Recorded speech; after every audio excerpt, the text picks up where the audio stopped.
midterm elections. The latest exclusive poll from EWTN News and Real Clear Opinion Research on issues concerning Catholics 2 weeks before Election Day.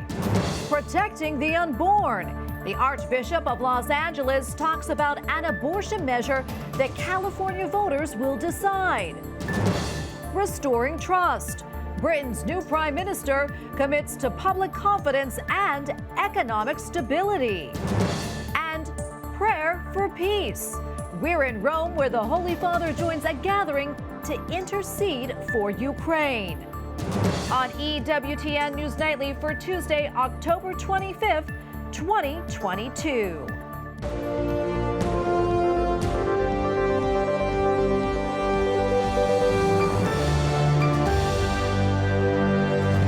Thank you so much for being with us tonight. I'm Tracy Sable.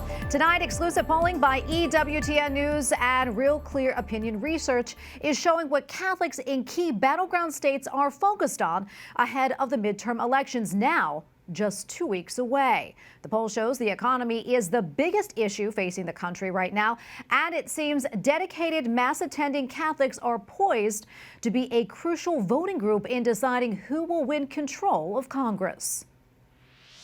For analysis, we are joined by Matthew Bunson, executive editor and Washington bureau chief of EWTN News, Philip Wegmann, White House reporter for Real Clear Politics, and Susan Crabtree, White House and national political correspondent for Real Clear Politics. Thank you all for your time today. We appreciate it. Susan, I want to start with you. This third poll found that a vast majority of Catholic voters say the economy is their central worry. What's your take on that finding?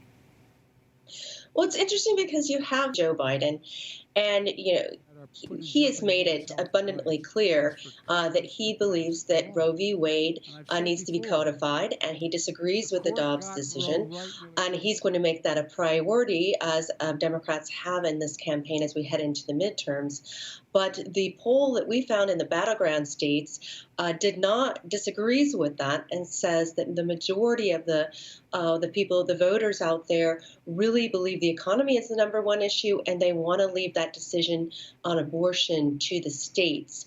So it's divergent from where Joe Biden is, and we do see that the shift in Catholic voters, there's about a quarter of the electorate are Catholic voters, consider themselves Catholic voters, and they're very hard to sort of typecast because we're talking about people who go to Mass weekly, as well as people who go once a year and don't go at all and consider themselves Catholic voters. It's very difficult to typecast, but they still vote a very influential bloc.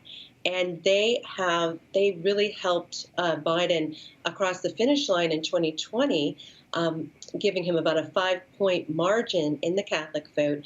But that has flipped now that we're seeing as we're heading into the midterms, and there's a far greater disapproval level among Catholics for Joe Biden and the way he's handled his presidency. Yeah, and Philip, I want to go now to you. As you know, President Joe Biden is really struggling with Catholic voters, and it's really having an impact on Senate and governor's races in the midterms. What did this poll reveal, across the board in the battleground states?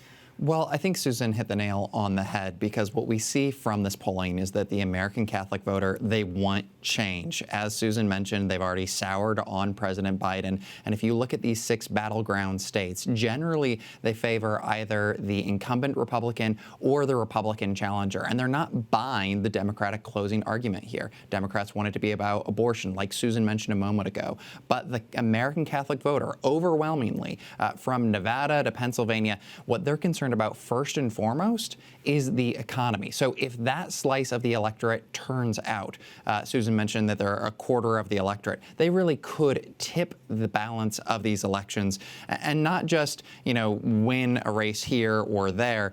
If they hand Republicans control of the Senate, that radically and fundamentally transforms what the rest of President Biden's time in office looks like. And Matthew, I want to go to you now. I know you've been focused for a while on differences among Mass-attending Catholics and how they vote.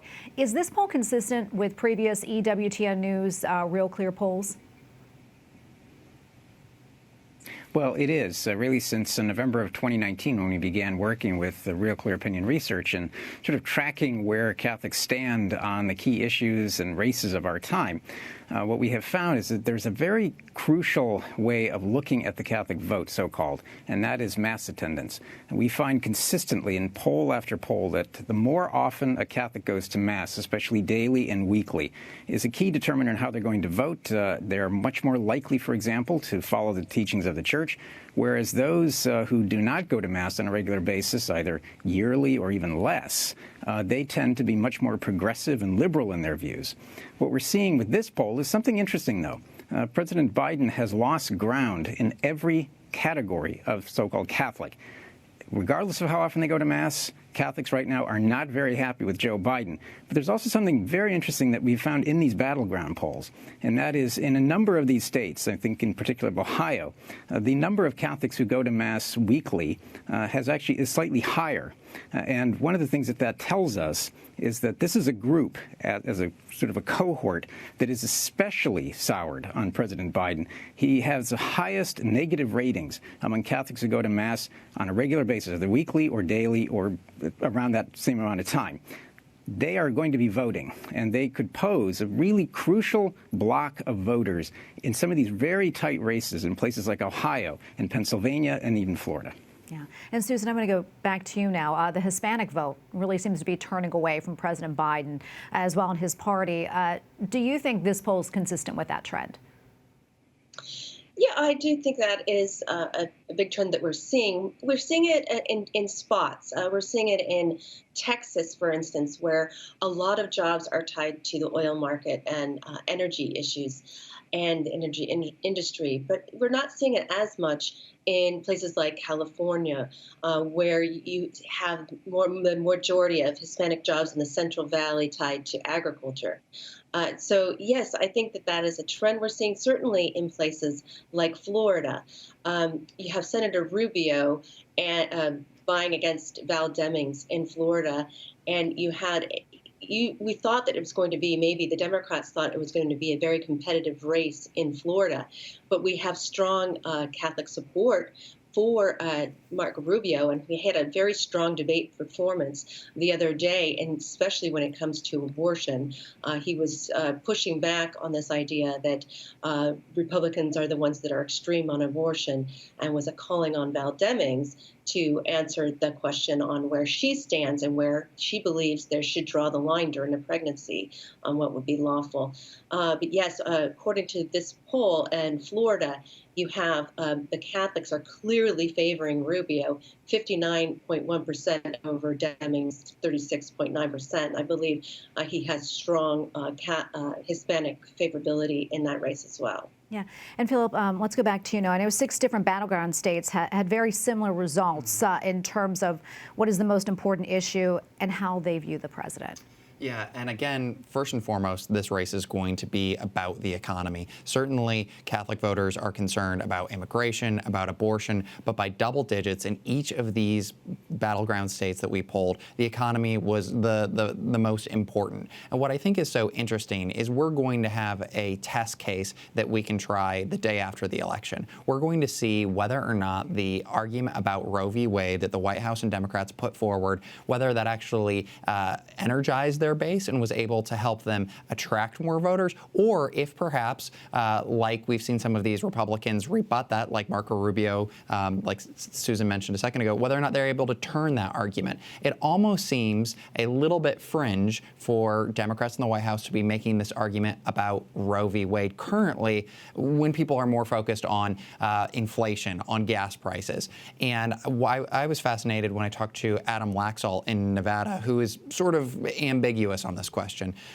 He said that's not something that voters are asking him about. They're more concerned with how they're going to get through not just today, but this week. And what we saw in that polling is that the majority of Catholic voters are willing to have this question decided at the state level through their state legislatures and through ballot referendum. They're not gearing up for a big referendum on Roe v. Wade as much as the president would like them to. Yeah. And we're going to go back out to you, Matthew, quickly, if you can. Final last thoughts. Yeah, I think we're often asked why we want to do these polls. And one of the most basic answers is because we need to know where Catholics are, but not just Catholic voters, but really to dig into, in a unique way that only we can with the help of Real Clear Opinion Research and the Trafalgar Group, which was in the field with this poll, understanding the wide discrepancy among Catholics. We see that in this poll, for example, between those who go to Mass on a daily and weekly basis and those who don't. It's a partnership with Real Clear, I think, that is proving very valuable to anyone who's interested in where the Catholic vote lies, and we hope to be able to do this again in the future with them. And we're going to leave it right there. Matthew, Philip, Susan, thank you all so very much. And you can read more on the findings of the exclusive poll by going to EWTNnews.com/poll. Well, the Biden administration has been pushing its abortion agenda ever since it took office. And with the midterms in 2 weeks, Vice President Kamala Harris has been flying around the country, leading what the administration calls a conversation on reproductive rights. But tonight, some well-known pro-life women are speaking in defense of the unborn. White House correspondent Owen Jensen reports now from Albuquerque, New Mexico. Owen?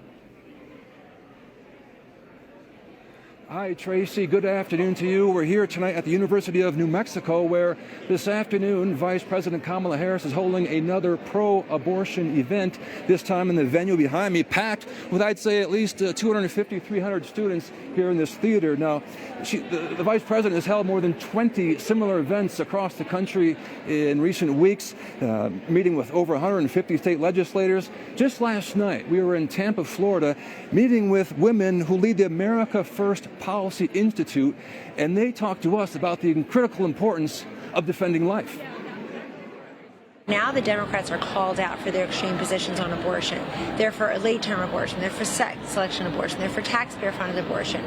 They're for abortion anyone, anytime, anywhere. And if they're not, I'd like them to tell us that. Everybody is concerned about the economy. Everybody's concerned about crime and inflation, education. So you might ask me, well, then what about life? But life is in everything I just mentioned. When people are safe, secure, productive, and at peace, they'll never have to get an abortion. So life is in there as well. Look what our Supreme Court just did with the Dobbs decision. You know, that was monumental. And it's very personal to me because I have a Down syndrome niece, and Emma is 18 and the love of our lives. And I can't imagine what other people would have done but for my sister. And she is the true love of our lives. So we're a very, very pro-life family and always will be. So a very strong defense of life and the unborn at the AFPI event last night in Tampa. Meanwhile, back here in New Mexico, the vice president is also meeting with the state's governor, and they're raising some campaign cash as the midterms move in fast. In New Mexico, Owen Jensen, EWTN News Nightly. Well, in Pennsylvania tonight, a highly anticipated debate between two candidates running for U.S. Senate. It is an event that could prove decisive in a race that serves as the best chance for Democrats to flip a Senate seat. Democrat John Fetterman and Republican Mehmet Oz are waging a fierce contest in the closely watched Battleground state. It is anticipated that much of the focus will be on Fetterman, who suffered a stroke in May, and his ability to hold office, something he claims is not an issue. Coming up, the Archbishop of Los Angeles talks about how abortion is on the ballot in California.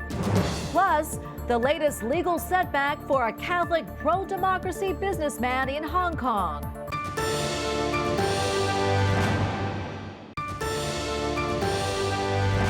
Our California voters will soon decide on a measure that could remove all restrictions on abortion in the state. The state's existing laws restrict abortion after 24 weeks or the age of viability. But advocates of Proposition 1 hold that is not enough. And joining us now to discuss is Archbishop Jose Gomez of the Archdiocese of Los Angeles. Your Excellency, thank you so much for your time today. We're grateful. First off, what are your big concerns about Proposition 1? Well, the big concern is sadly, abortion has been legal in California for many years. But what we need, we really do not need more abortions in California. What we need is more resources for women and children, and more support for families and for mothers and fathers who are trying to raise their children. Really, what we should be concerned about is providing the necessary means for the families to take care of the children. And as you know, Your Excellency, this proposal would allow for abortions up to the point of birth. What's the general sentiment among Californians about this? What are you hearing?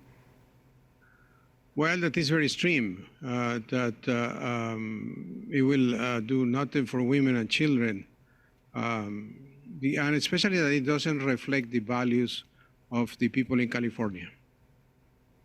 And I know the website for the Archdiocese mentions that the passage of Proposition 1 could also be a very expensive move for the state. Would you mind talking to us about that? That's correct. I think what the state needs to do is to provide means for women and for families to provide for the children instead of spending the money on something like this. I think there are about 5,000 women who are homeless at some point in their pregnancy. So that should be the concern of the state, just providing the necessary means for women to take care of their pregnancies and take care of their children once that they are born. Yeah, and we know that you and many within the Archdiocese of Los Angeles are really working very hard to fight this measure while also helping pregnant women in need. Talk to us about those efforts and what you all are doing. Sure. The California Catholic Conference is promoting a program that is called We Were Born Ready. To really signify and help people to understand that what we need to do is to support women and take care of their needs and their children. So that's what we would like to do. Also, here in the Archdiocese of Los Angeles, we started a program helping places where women that are pregnant can go and go through their pregnancy. Harvest Home is the program, and one of the convents that was empty because the sisters left. So we helped this organization to put together a place where a good number of women can stay there and during their pregnancy to make sure that they are well taken care of before their children are born. And Your Excellency, before I let you go, do you have any final thoughts or advice that you'd like to share with us?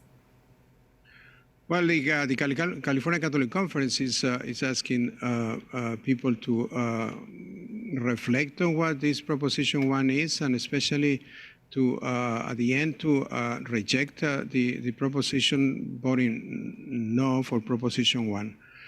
Because we think that is more important, as I said before, and as the bishops of California and the California Catholic Conference has insisted that we need to really dedicate more funds to really take care of women that are pregnant and families that are in need. Well, Your Excellency, thank you so much for talking with us and for your time. We greatly appreciate it. Thank you. God bless you.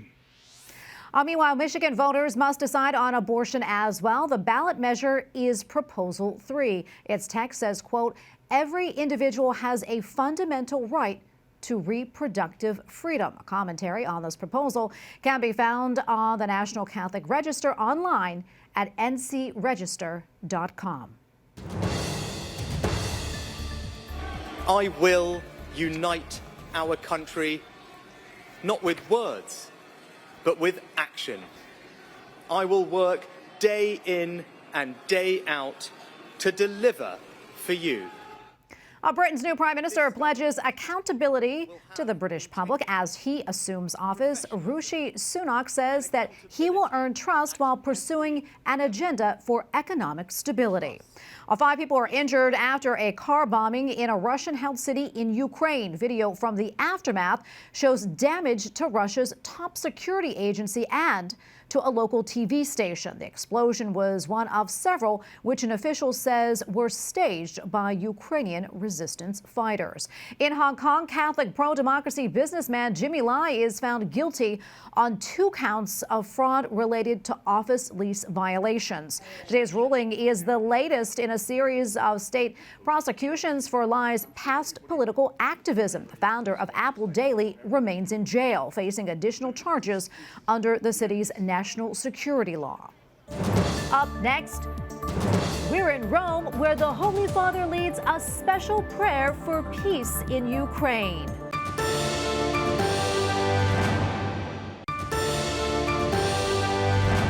Pope Francis reminds the faithful that peace is at the heart of religions.